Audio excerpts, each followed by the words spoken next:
posé un certain nombre de modèles de lombricomposteurs faisant office de tour à plantes aromatiques. Certains sont terminés, d'autres en cours de finition. Il y a en premier ici devant nous le modèle collectivité, qui a une capacité double du modèle que l'on vient de voir. Il y a ici, en cours de construction, la possibilité d'en faire un autre plus grand et avec du matériel beaucoup plus solide, donc susceptible de durer de nombreuses années. Il y a ici un kit donc de montage d'un lombricomposteur. Tout à l'heure, on va le monter pour voir un petit peu comment ça fonctionne. Et puis ici, il y a un autre modèle qui est pratiquement terminé, qui est le même que l'on a vu à côté de la maison. Alors ce qu'on va faire, on va d'abord regarder celui-ci. Je vais donner quelques explications. Ensuite, je vais le démonter, mettre le matériel sur la palette, et ça nous fera un kit de construction du modèle familial. Alors que là, c'est un kit de construction du modèle individuel. Alors si on regarde ce modèle-là, ce qu'il faut voir, c'est que déjà, il est posé sur une palette. Il y a une planche de séparation avec un matériel de récupération quelconque. Ici, c'est du plastique.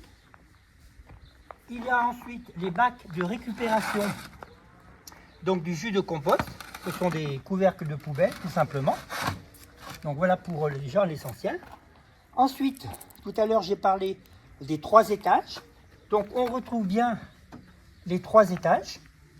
Les planches de séparation qui sont percées ou bien pas trop serrées les unes aux autres, avec des trous pour que les vers de terre puissent passer d'un étage à l'autre sans problème. Donc le principe, puisque maintenant on va le démonter, la première chose à faire, c'est d'enlever toutes les planches de séparation.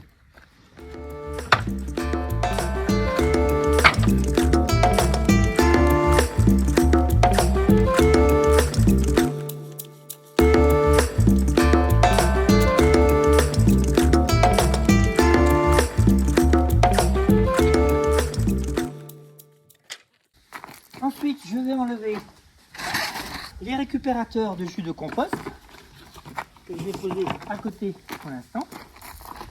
Maintenant, je vais enlever les tuyaux percés qui permettent d'arroser donc les 3 compartiments où on met la terre et les plantes aromatiques.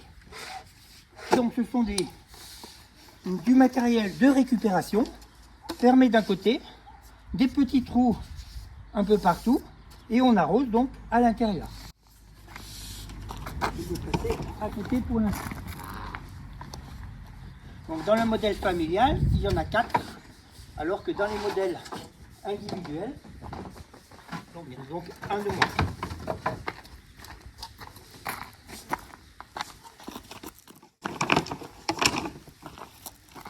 Ensuite, étape suivante, je vais enlever des planches qui sont sur les 2 faces latérales et la face de fond, qui permettent de faire le coffrage dans lequel on met la terre mélangée avec du terreau.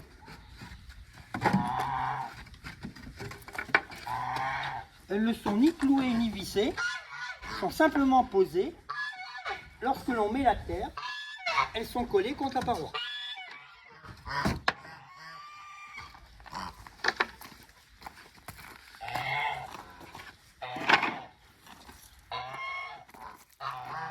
Ensuite, je vais enlever les cales qui permettent de rehausser donc le lombricomposteur.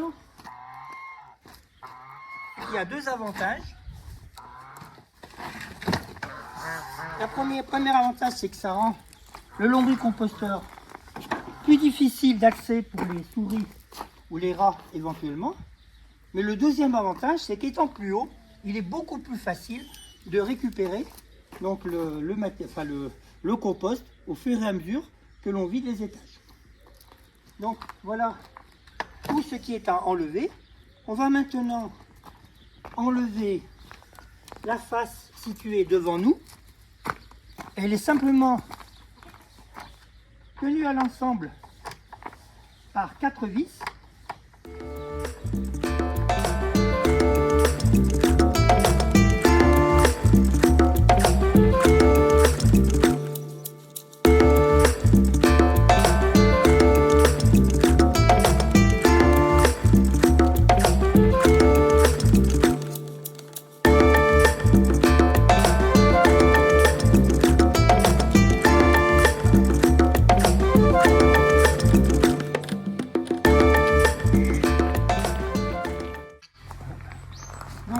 vis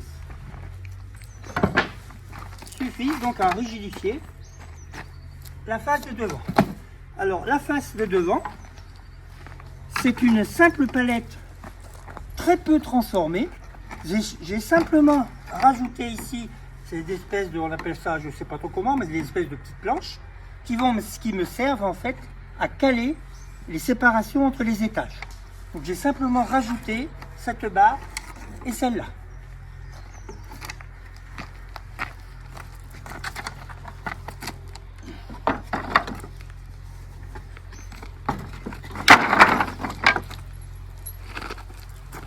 Alors ensuite, je vais dévisser les deux faces latérales qui sont identiques et qui sont tenues à l'ensemble, pareil, simplement avec deux vis.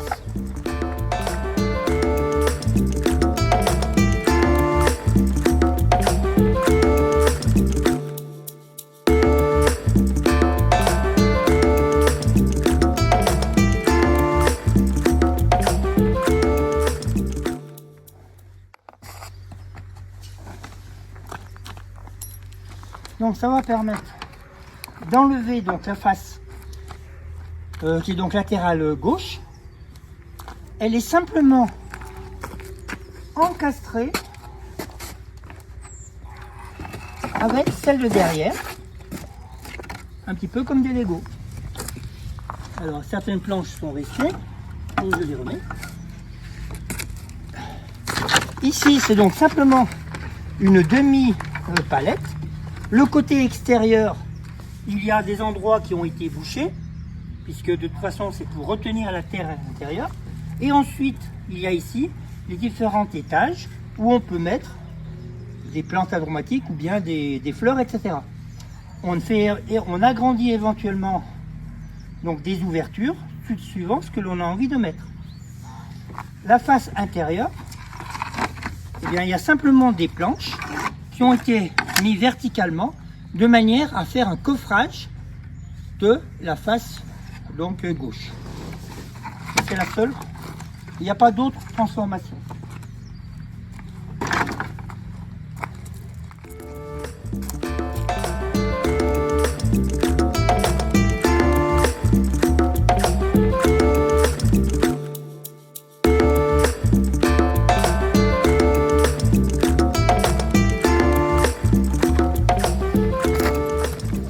Donc voilà pour cette face-là, qui est donc posée tout simplement sur l'autre.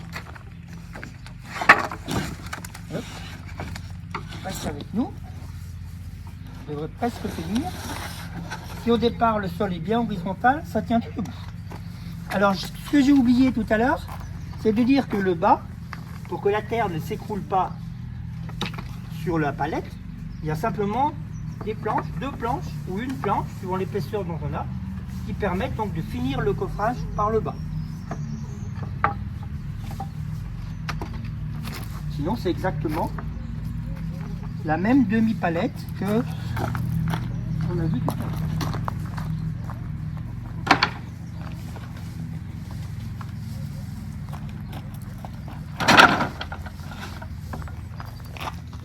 Donc en tout, on a besoin de 8 vis et c'est tout.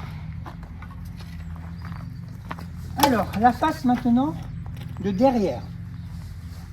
La face de derrière, elle a également les planches qui sont posées en bas pour assurer le coffrage, de manière à ce que la terre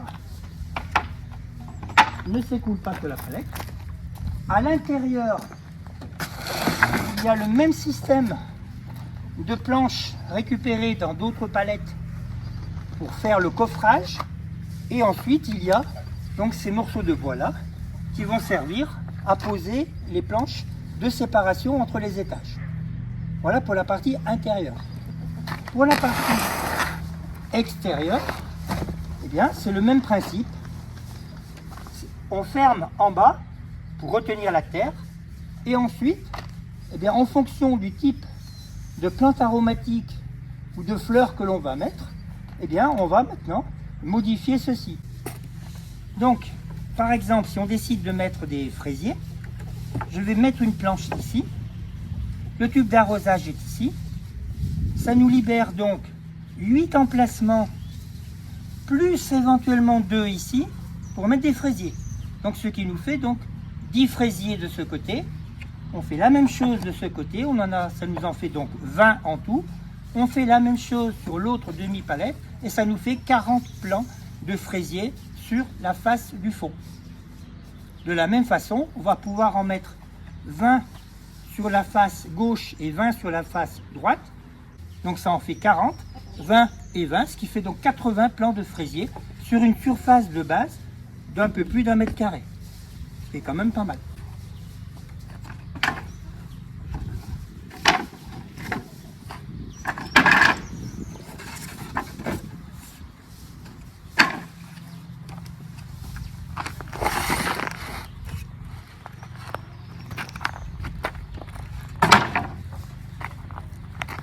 Le démontage est quasiment terminé. Donc il nous faut une planche de séparation entre la palette du bas. Cette planche elle est indispensable pour récupérer facilement donc le compost. Et il nous faut donc une palette pour surélever un petit peu l'ensemble de manière à isoler la structure du sol.